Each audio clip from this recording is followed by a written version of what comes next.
Olá, eu sou Lia Weiner Schuckmann e esse é o programa Entrevista Branquitude. Há uma herança branca? O que seria a herança para os brancos? Sobre esse assunto e outros temas conversaremos hoje com a psicóloga e pesquisadora Cida Bento. Bem-vinda, Cida! É uma honra e um prazer estar com você em mais essa situação, agora no Entrevista Branquitude.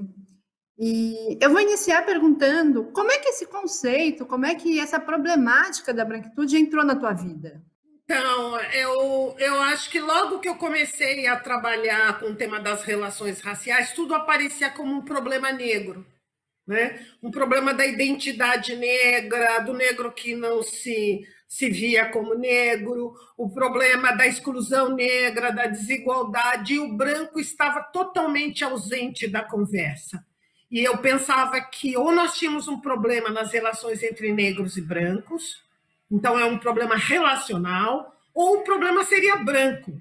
O que estava equivocado era pensar um problema como negro, como um problema negro.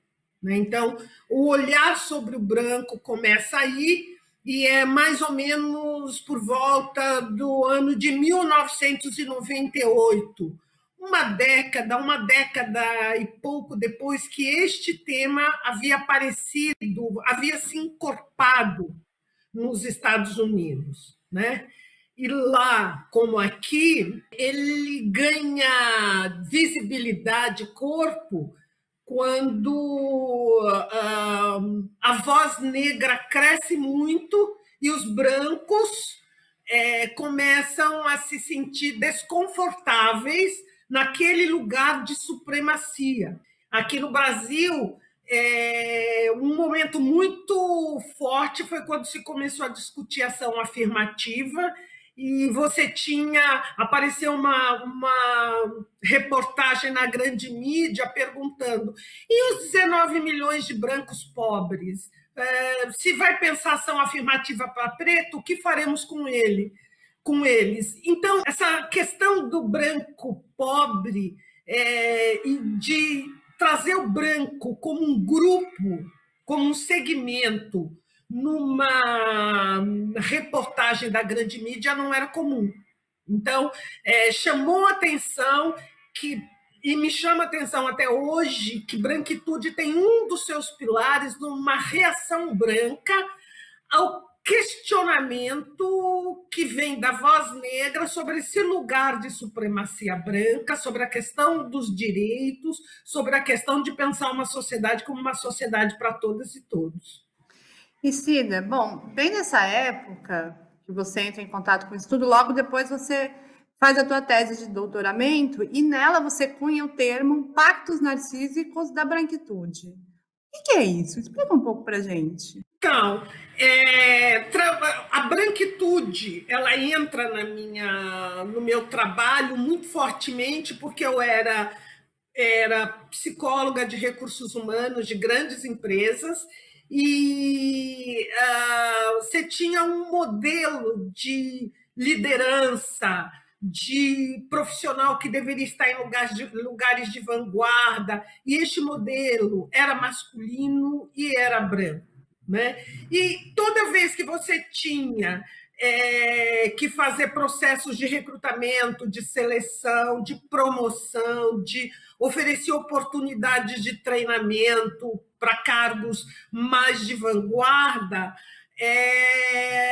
você tinha um conceito mesmo, que era o conceito de que tinha que ser uma pessoa branca. E nessa época, quando eu escrevi o meu livro sobre psicologia social do racismo, essa questão me apareceu com muita força, que é esse pacto entre iguais, que não é um pacto verbalizado, mas que brancos sempre asseguram para outros brancos os lugares mais qualificados em processos em que eles têm que tomar a decisão, seja no processo de recrutamento e seleção, quando tem que decidir quem vai entrar no final de um processo seletivo, quem entra na empresa para lugares mais qualificados, seja para decidir que pessoa pode aguardar o julgamento em liberdade, não oferece perigo para a sociedade, então pode aguardar um julgamento em liberdade. Esse processo de seleção, esse processo de escolha, de julgamento, ele é marcado pelo pacto narcísico, que é confio mais nos meus iguais. O meu igual não vai oferecer perigo à sociedade. Então, esta pessoa pode aguardar o julgamento a que vai ser submetida na sua casa, como é tornozeleira. O negro não. Né? O negro tem que aguardar na prisão. Por isso, hoje, você tem um número imenso de pessoas negras aguardando sem ter sido condenadas, estão presas. E por isso, quando você está dentro de uma empresa, você chega ao final de um processo seletivo, onde se você conseguiu candidatos e candidatas negras, ainda assim tem um preferenciamento, uma confiança maior que a pessoa que está selecionando, em geral, é branca, porque os incluídos e as incluídas são brancos, são eles que estão tomando essas decisões dentro das organizações, das instituições públicas ou privadas. Essa pessoa confia mais, acredita mais no seu igual branco. E não é só porque é seu igual, é porque tem um imaginário construído ao longo dos séculos e transmitido de que branco é o ser humano de referência. Bom, em suma, isso faz com que as decisões econômicas, decisões políticas, decisões importantes sejam, né, tomadas por brancos. E exclua-se, né, a população negra dessas decisões mais importantes dentro de uma empresa, como você deu exemplo. Você acha que os brancos fazem isso conscientemente? Olha, eu acho que tem tanto o intencionalmente como a repetição, vamos dizer, inocente disso. O inocente eu ponho entre aspas porque a defesa de privilégio, né, esse lugar de privilégio que você defende quando você busca iguais para estar te rodeando e ocupando lugares cada vez mais qualificados dentro de uma instituição, seja ela qual for, isso às vezes você tem sim uma intencionalidade de não colocar um negro nesse lugar. E quando eu fiz minha dissertação de mestrado, eu trouxe inúmeras situações em que a pessoa dizia: um negro não pode ocupar esse lugar na nossa instituição, e este lugar é um lugar dos brancos.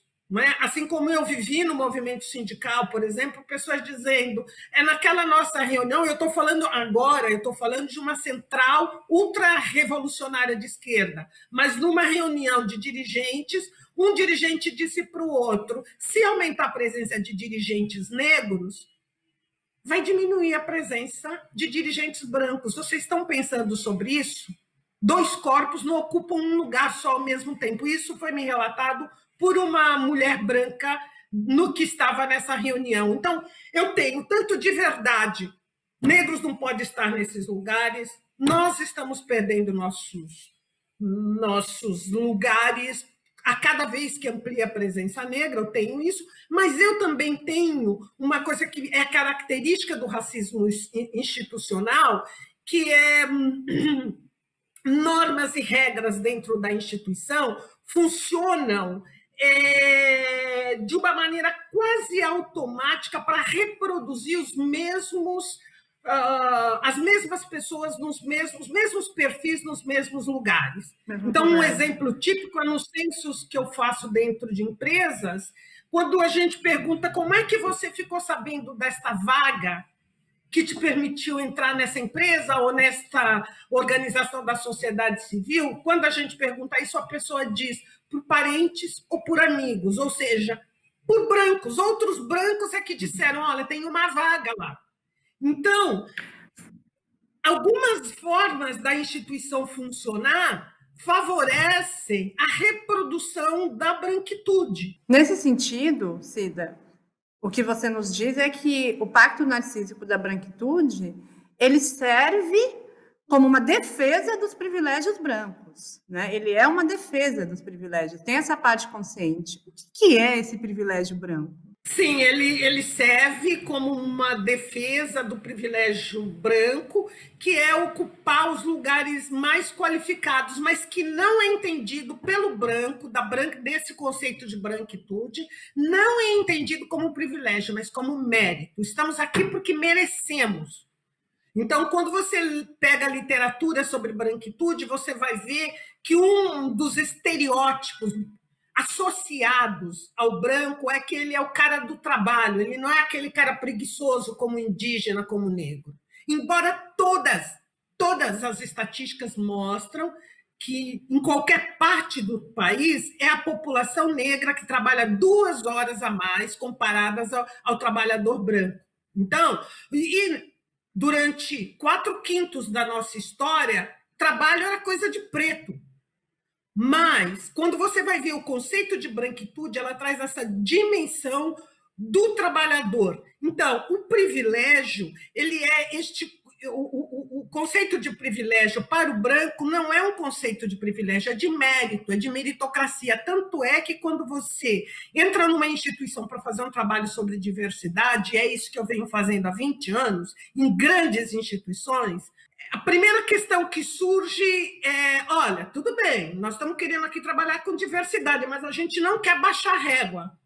Ou seja, a entrada do negro significa baixar régua. A partir do pressuposto que quem está lá é o branco, que está lá por uma questão de mérito, e eu nem estou dizendo que ele não tem mérito, mas eu estou dizendo que o conceito é, nós estamos aqui porque merecemos. Somos todos, a maioria aqui somos brancos, queremos trazer negros para a nossa comunicação, para a nossa área de custo, para a nossa área jurídica, mas olha bem, tem que ter competência, nós não vamos passar a mão na cabeça de ninguém, não vamos baixar régua, porque nossa instituição está indo bem.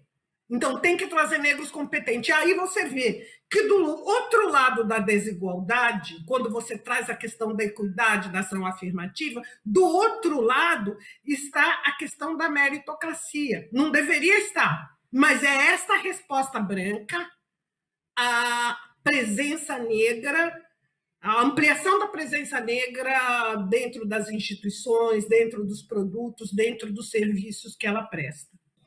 Cida, muito obrigada pela presença. Em nome do CERT, o Centro de Estudo das Relações de Trabalho e Desigualdades, que vem trabalhando com esse tema das relações raciais há muito tempo, na educação, no trabalho e na justiça, eu agradeço essa oportunidade que eu tive aqui com Lia Weiner e com o Canal Futura de Dízicos, porque eu acho que este tema ajuda a ampliar a consciência e ajuda a avançar em busca de uma sociedade que seja de verdade para todas e todos. A você de casa, obrigado pela companhia. Se você quiser acessar este ou outros episódios do Entrevista Branquitude, basta acessar o Cultura Play. Até breve!